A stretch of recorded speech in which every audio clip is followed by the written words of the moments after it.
Hi everyone, welcome back. So today we'll discuss about Vernier Calipers. So this is a schematic of Vernier Caliper and this is actually instrument. So we'll start with the construction details of Vernier Caliper. Then we'll discuss about list count. We'll see what exactly the list count is and how to find out list count for Vernier Caliper. And then we'll move towards actual measurement. So let us start with the construction details first. So basically this Vernier Caliper can be divided into two parts.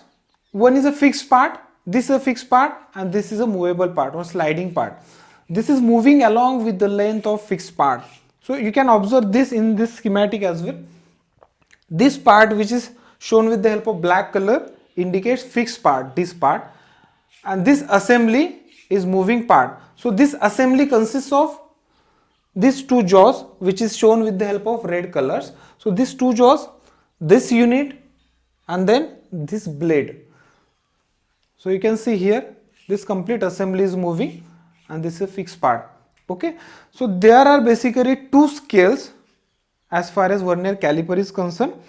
So one scale or the lines of divisions are engraved on the fixed part.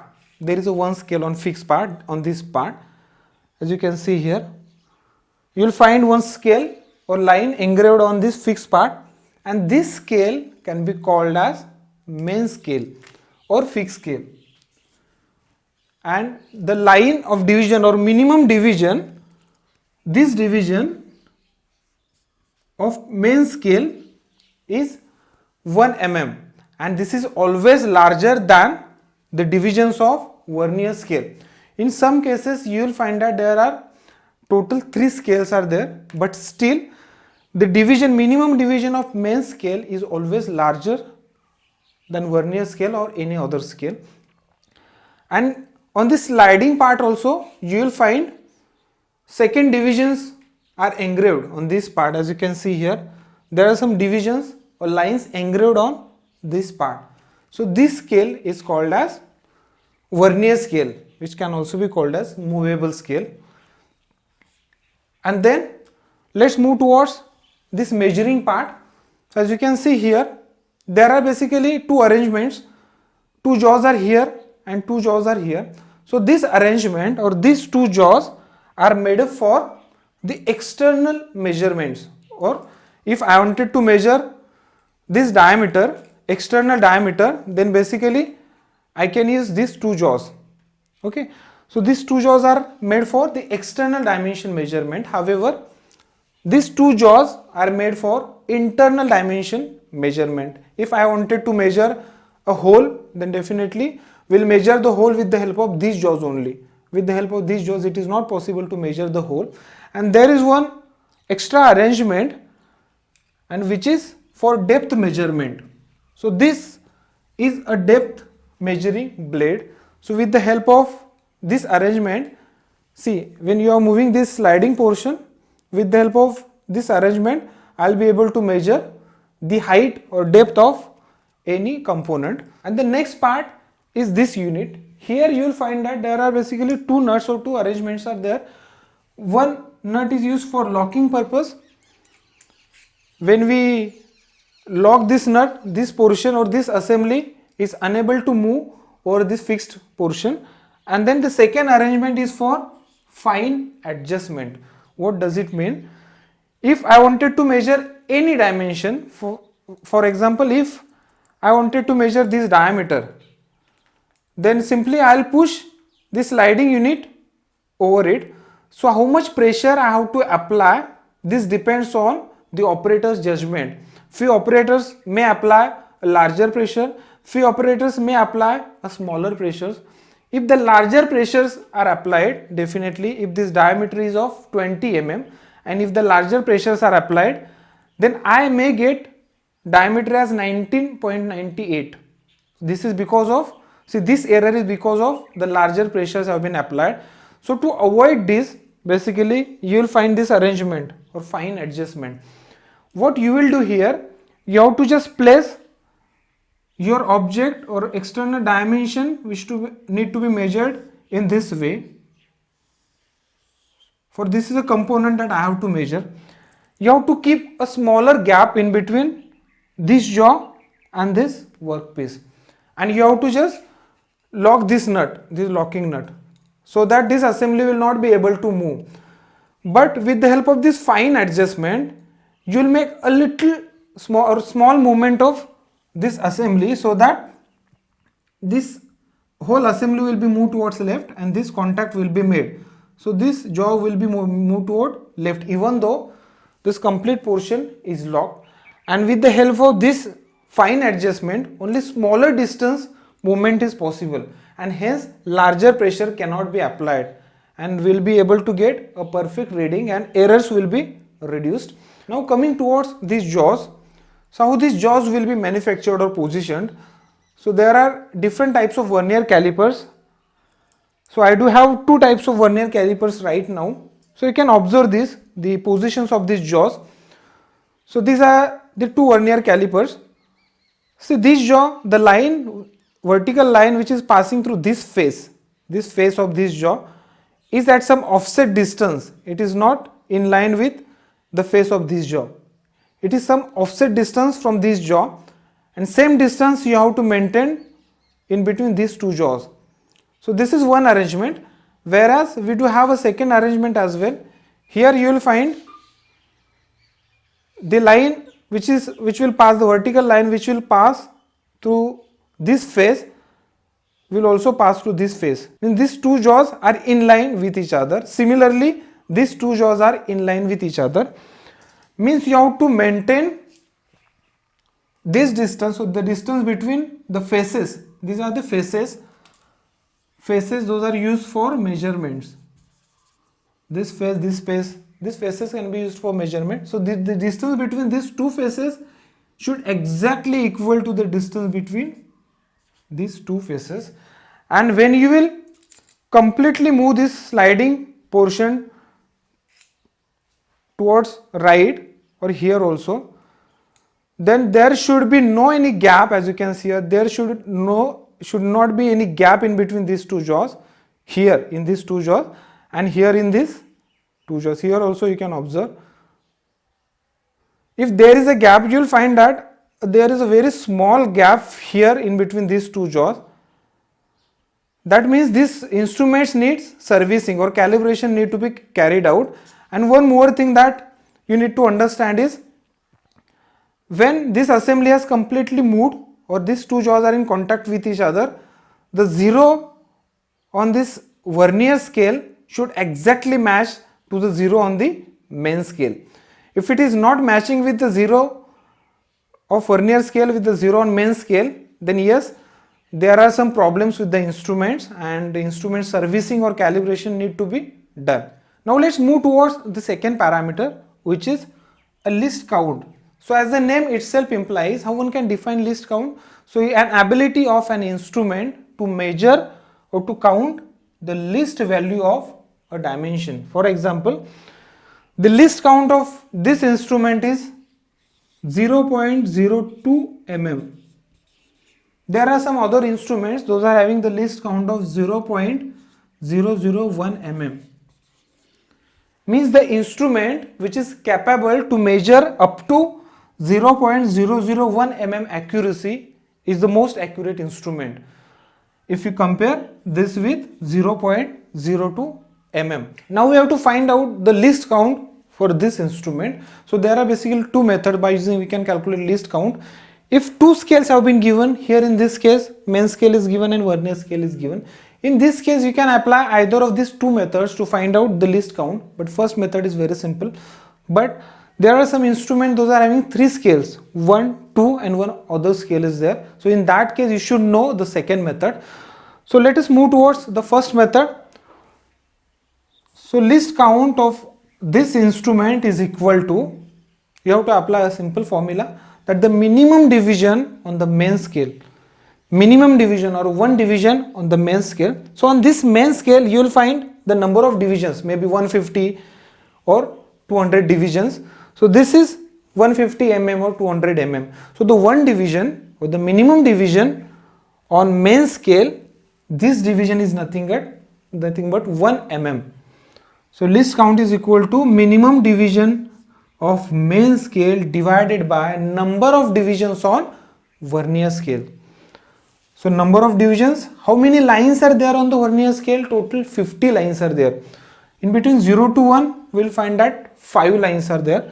So in this way, we'll find 50 lines are there on the vernier scale. So total number of divisions on the vernier scale is 50. So 1 divided by 50. So the answer is 0.02 mm. So this 0.02 mm is the least count for this instrument. So this is a simple method to find out least count. So now we'll discuss a second method to find out the least count. So the least count can also be defined as the difference between one division of main scale and one division on vernier scale. So for that, I would like to enlarge this part so that we'll better understand the second method to find out least count. So let us consider this diagram, and as I have already mentioned, the main scale division is always larger than the vernier scale division. So now we have to find out the difference between one main scale division and one vernier scale division, and that difference is nothing but the least count. So least count by using the second method is equal to the difference between one main scale division minus one vernier scale division. I know the value of this one main scale division, which is 1 mm. Now I have to find out the value of one vernier scale division. So you have to observe these scales and you will be able to identify, see, the 50th division of the vernier scale is matching with the 49th division of main scale. Means one vernier scale division is equal to 49th division of main scale is matching with the 50th division of vernier scale. So it is 49 by 50 and the answer is 0.98 mm. One vernier scale division is equal to 0.98 mm. See, you can understand better with the help of this. I would like to enlarge this also. This is a line. This line indicates 0 on main scale. This line indicates 0 on vernier scale. So if this is a one division, this is the one division of main scale, then one division of vernier scale, this is the one division of vernier scale. So what is the difference? Only this difference is there. On the smaller scale, it looks similar. Here also it looks similar, but there is only small difference that I have to identify and that I have to calculate, and it is nothing but, this difference is nothing but least count. Okay, so this is 0.98 mm, this is 1 mm. So now you can subtract one main scale division minus 0.98 vernier scale division, and the answer will be 0.02 mm. This is similar to the same answer we have calculated by using first method. So in this way, if two scales have been given, then we can calculate the least count of this vernier caliper. And now we'll move towards the actual measurements. So here we'll measure three dimensions of an object. So first we'll measure external dimension, then we'll measure internal dimension, and then we'll measure height. So we do have this vernier caliper that we have discussed, its construction details and all. So we'll use this vernier caliper to measure the reading, and we'll take just example of this as an workpiece on object. So we'll measure its outer diameter, external diameter, we'll measure its internal diameter, and then we'll take one other component, this component, to measure its height.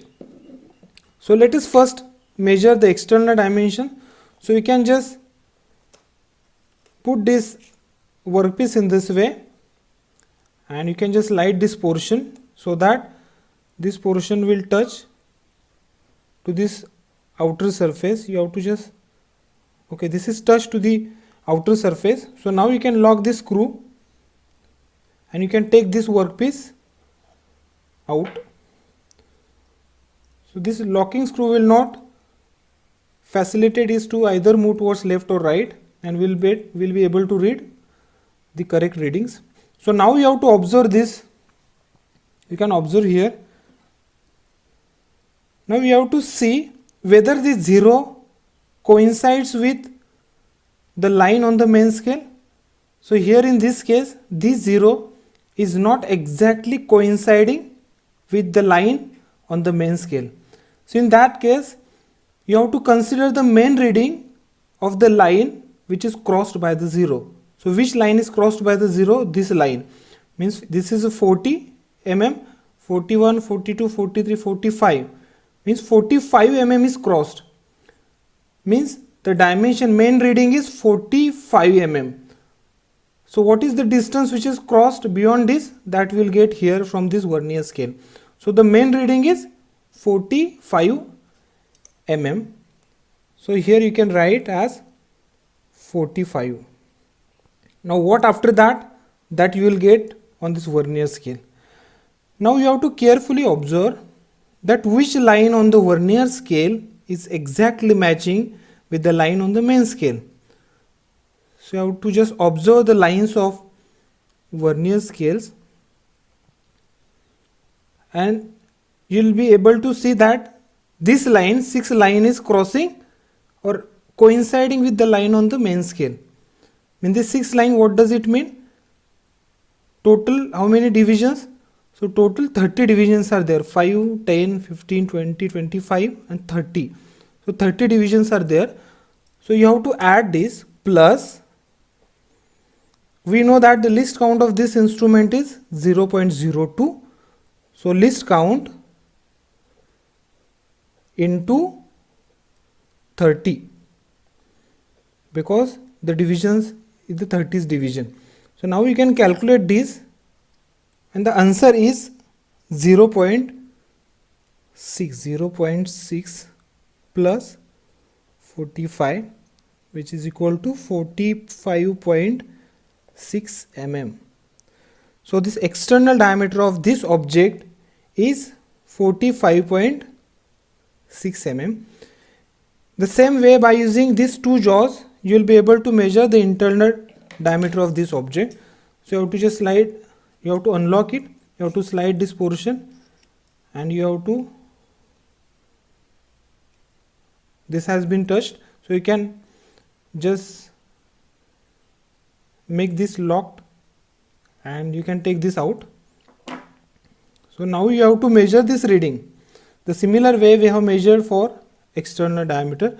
You have to see whether 0 is coinciding with the any line of the main scale. So if you can observe carefully, it is not exactly coinciding with this 20 seconds line, but it has crossed 21st line. So the main reading is, now we are measuring the internal dimension, internal diameter. So the main reading is 21, because it has crossed, 0 has crossed 21st line of the main scale. So now you have to see which line on the vernier scale is exactly coinciding with the line of on main scale. So you will find that this line, this 9th line, means 45th line of the vernier scale is exactly matching with the line on the main scale. So you can add this plus least count 0.02 least count of this instrument into 45. Now you can calculate this.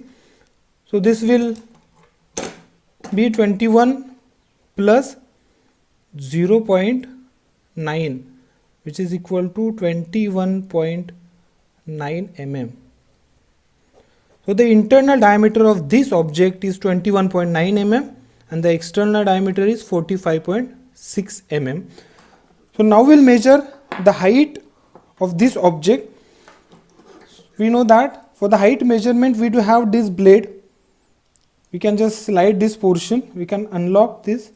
You have to just slide this portion and you have to adjust according to this height. You have to place in this way, and to match it you have to just slide this portion down.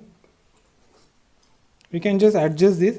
You can touch this blade to the surface and on this surface, and now you have to lock this screw. You have to take this out, and the similar fashion we have measured for internal dimension and external dimension you have to measure for the height. So now you have to see 0 is, in this case also 0 is not coinciding with the line on the main scale. So here also you can see this 0 has crossed 80 seconds line. Okay, so the main reading is 82 plus 0.02, which is least count, into which line is exactly coinciding with the line on the main scale. Now you have to observe it. See this line, 5th, 6th, 7th, 8th line is coinciding with the line on the main scale. So you can write here as 8. So 82 plus 0.16, which equals to 82.16 mm. So the height of this workpiece is 82.16 mm. So in this way you can use this vernier calipers to measure 3 types of different dimensions like external, internal and height of an object. So thank you very much for watching this video. I hope you understand what exactly the vernier caliper is and how to find out least count and how to take actual readings of dimensions by using the vernier caliper. So in next video we'll be discussing about micrometers.